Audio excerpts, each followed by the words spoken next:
Assalamualaikum warahmatullahi wabarakatuh. Alhamdulillah, kembali lagi bersama Bu Nafi dan Bu Irna tentunya di Smart Edu Class. Kali ini kita akan belajar pada tema 2, menyayangi tumbuhan dan hewan, subtema 3, menyayangi tumbuhan, pembelajaran yang ke-1. Untuk memulainya, kita baca basmalah terlebih dahulu. Bismillahirrahmanirrahim. Sebelumnya, jangan lupa untuk subscribe, like, komen, dan share untuk mendukung channel ini. Pernahkah kalian menanam dan menyiram tanaman di rumahmu? Tanaman apakah yang kamu sukai dan kamu tanam? Apakah kamu suka tanaman hias? Kita harus saling menyayangi sesama manusia. Selain itu, kita juga harus menyayangi tumbuhan. Tumbuhan telah memberikan banyak manfaat kepada manusia. Perbuatan menyayangi tumbuhan merupakan salah satu bentuk syukur kita kepada Tuhan. Apa yang harus kita lakukan untuk menjaga kelangsungan hidup tumbuhan? Nah, pada subtema ini kita akan belajar bagaimana menjaga kelangsungan hidup tumbuhan yang telah memberikan banyak manfaat untuk manusia. Siti sangat senang dengan bunga melati. Siti membeli bibit bunga melati. Dia ingin menanamnya di dalam pot.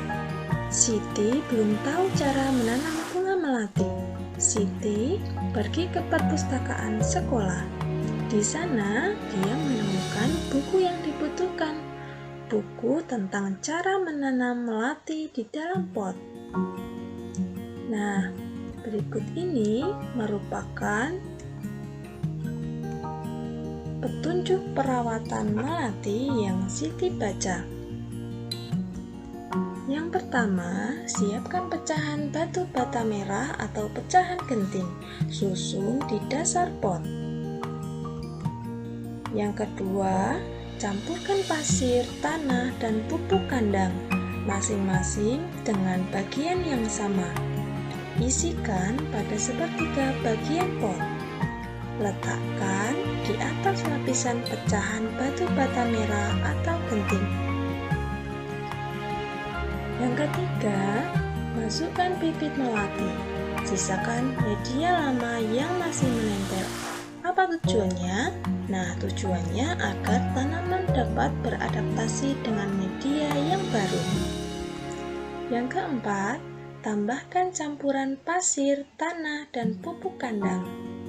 Jangan isi pot sampai penuh, sisakan 2 cm dari bibir pot untuk memudahkan penyiraman. Yang kelima, pastikan tanaman dapat berdiri kokoh. Yang keenam, siram tanaman dengan air secukupnya. Yang ketujuh, bersihkan bagian luar pot dari kotoran, lalu letakkan pot di tempat yang diinginkan. Buatlah tanda centang di dalam kotak bila kalimat-kalimat di bawah ini sesuai dengan petunjuk perawatan tanaman melati. Coba nomor 1. Batu bata merah dan pecahan genting diletakkan di dasar pot. Apakah sesuai dengan petunjuk perawatan tanaman melati? Ya, sesuai. Nomor 2. Pasir, tanah, dan pupuk kandang digunakan sebagai media tanam. Ya, betul. Selanjutnya, pupuk kandang harus dicampur lebih banyak daripada tanah dan pasir. Apakah pupuk kandang harus dicampur lebih banyak? Tidak, harus apa? Seimbang, sama, maka tidak kita centang. Yang keempat, campuran pasir, tanah, dan pupuk kandang diisikan ke dalam pot sampai penuh. Apakah iya? Tidak, disisakan 2 cm dari bibir pot, maka tidak kita centang. Yang kelima, Media lama dibiarkan tersisa pada akar bibit melati. Apakah sesuai? Ya, sesuai. Tujuannya apa? Agar memudahkan tanaman melati beradaptasi dengan media yang baru, maka kita centang. Yang keenam, kita harus memastikan tanaman melati berdiri kokoh. Ya, ini sesuai. Yang ketujuh, siram tanaman melati dengan air sebanyak-banyaknya. Apakah sebanyak-banyaknya?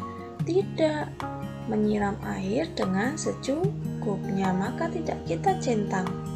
Yang kedelapan, sebelum diletakkan di tempat yang diinginkan, bagian luar pot harus dibersihkan. Apakah iya? Ya, betul, kita centang. Siti ingin mengetahui cara merawat bunga mawar. Ia mendatangi penjual bunga untuk bertanya tentang cara perawatan bunga mawar. Nah, jika kalian ingin mengetahui perawatan suatu tanaman, kalian bertanya kepada orang yang memahaminya.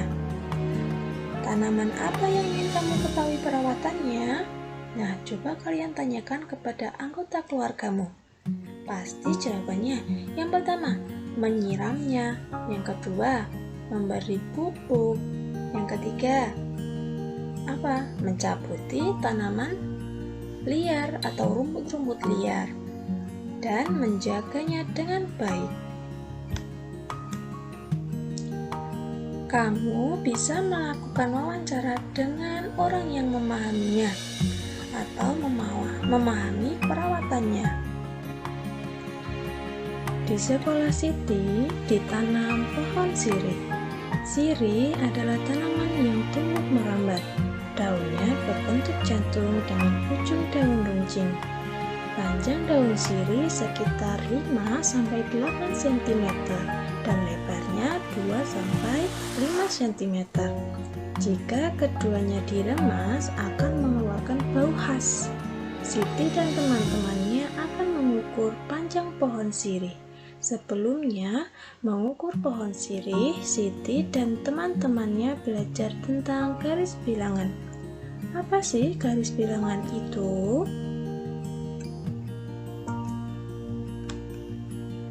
Yuk kita amati bersama garis bilangan di bawah ini. Nah, garis bilangan itu dimulai dari 0. Setelah 0, secara berurutan angka seterusnya, yaitu 1, 2, 3, dan seterusnya sesuai dengan kebutuhan. Nah, yang harus diingat ketika membuat garis bilangan, yang pertama kalian buat dulu garisnya menggunakan penggaris di buku tulismu. Setelah itu dimulai dari angka 0 hingga, kalau di sini contohnya sampai 10, maka ditulis angkanya secara berurutan 0 sampai dengan 10 dengan jarak yang sama. Nah, tuliskan angka yang seharusnya menempati huruf pada garis bilangan di bawah ini. Di sini ada garis bilangan yang ternyata ada beberapa angka yang hilang dan digantikan dengan huruf.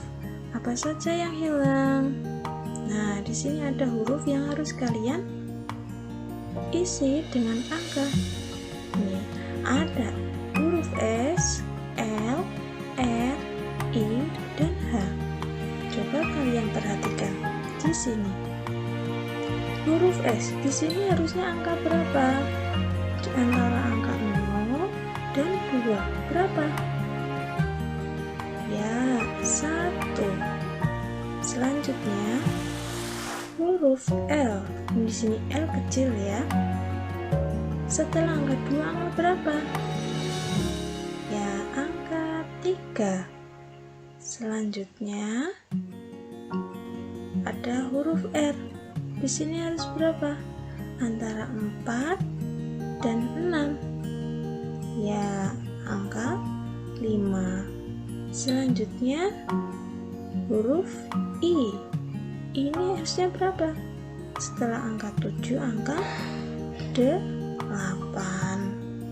Yang terakhir ada huruf H. Huruf H ini harusnya berapa? Setelah 9 ada 10.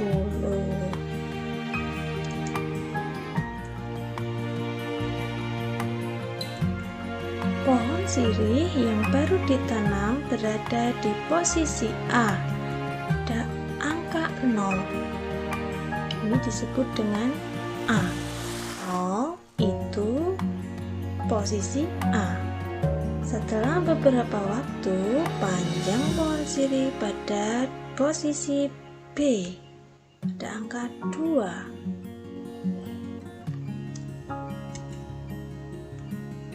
Nah, dari posisi A menjadi posisi B berpindah 2 satuan. Kita dapat menuliskan bentuk penjumlahannya dengan 0 ditambah 2 sama dengan 2. Dan tadi di sini awal mulanya 0 berpindah 2 satuan. 0 ditambah 2 sama dengan 2. Ada contoh yang lainnya. Selesaikan penjumlahan di bawah ini menggunakan garis bilangan. Ini soalnya ada 5 ditambah 2 hasilnya berapa? Kita buat dulu garis bilangannya. 5 0 sampai 5 kita buat seperti ini, ditambah 2 5 ditambah 2. Nah, 5 ini sebagai posisi A ditambah 2 ini posisi B. Apabila kita jumlahkan dari 0 hingga posisi B, maka hasilnya berapa? 7. 5 ditambah 2 sama dengan 7. Selanjutnya ada soal lagi. 6 ditambah 3 sama dengan berapa? Nah, kita buat garis bilangannya. Yang pertama, posisi A itu berapa? 6. Ya, 6 ini posisi A ditambah 3. 3 ini sebagai apa? Posisi B. Jika dijumlahkan semuanya dari 0 hingga posisi B, maka akan menjadi berapa? 9. Jadi 6 ditambah 3 sama dengan 9. Siti sedang membantu ibu merapikan lemari baju. Di lemari ada beberapa kain batik milik ibu. Siti memperhatikan motif yang ada pada kain batik. Ada bermacam-macam motif daun dan bunga. Siti sangat tertarik dengan motif daun dan bunga. Setelah membantu ibu, Siti menggambar hiasan dengan motif tumbuhan. Nah, di samping ini merupakan contoh dari gambar dekoratif atau gambar dengan motif daun dan bunga. Kalian bisa menggambar dulu gambar kalian, gambar imajinatif sesuai dengan imajinasi kalian mengenai motif daun dan bunga. Setelah kalian gambar, kalian bisa mewarnainya sesuai dengan kreasimu. Nah, mewarnainya bisa dengan pensil warna, krayon, spidol, dan lain sebagainya. Tentunya dengan alat yang berbeda atau alat mewarnai yang berbeda itu menimbulkan hasil yang berbeda juga. Contohnya, pensil warna, dia akan menghasilkan warna yang tidak begitu tebal.